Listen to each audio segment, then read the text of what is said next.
ভূমি রেকর্ডে ঘাপলা, নেই পরিবেশের ছাড়পত্র। আবারও পাহাড় কাটার প্রমাণ পেয়েছে চট্টগ্রাম উন্নয়ন কর্তৃপক্ষ সিডিএ। 2020 সালে পরিবেশ অধিদপ্তরের জরিমানা এবং জানুয়ারিতে সিটি কর্পোরেশনের অভিযানেও বন্ধ হয়নি নির্মাণ কাজ।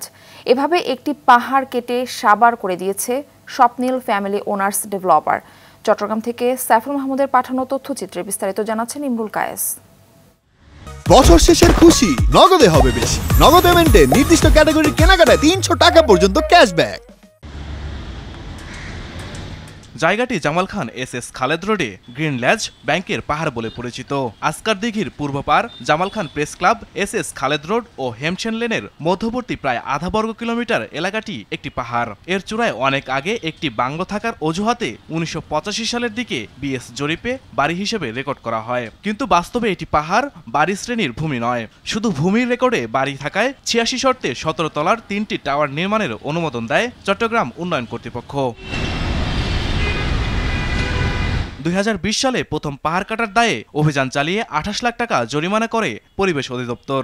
গেল জানুয়ারিতেও অভিযান চালিয়ে কার্যক্রম বন্ধ করেন চট্টগ্রাম সিটি কর্পোরেশনের নির্বাহী ম্যাজিস্ট্রেট চৈতি সর্ববিদ্যা। কমলা শ্রেণীভুক্ত, বাট এটার বিল্ডআপ এরিয়া 5000 বর্গ মিটারের কম হওয়ায় এটা আমাদের আর কি ছাড়পত্রের আওতাভুক্ত না। দৃশ্যমান বিষয়ে আমরা এনফোর্সমেন্ট কার্যক্রম করেছি এবং পরিবেশ সংরক্ষণ আইন 1995 7 ধারা অনুযায়ী 28 লক্ষ টাকা ক্ষতিপূরণ আরোপ করা হয়েছে এবং তা আদায় করা হয়েছে। তবে পরিবেশ সংরক্ষণ বিধিমালা 2023 অনুসারে অবস্থানগত ছাড়পত্র ও পরিবেশগত ছাড়পত্র থাকা বাধ্যতামূলক।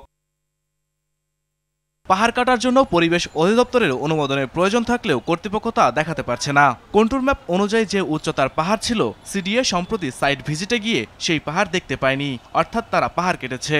বছর শেষের খুশি নগদে হবে বেশি। নগদ পেমেন্টে নির্দিষ্ট ক্যাটাগরির কেনাকাটায় 300 টাকা পর্যন্ত ক্যাশব্যাক।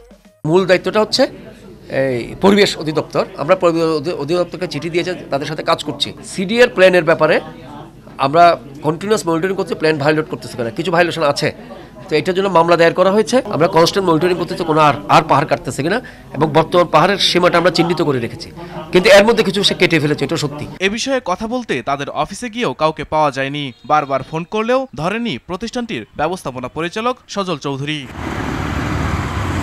ইমরুল কায়েস, RTV।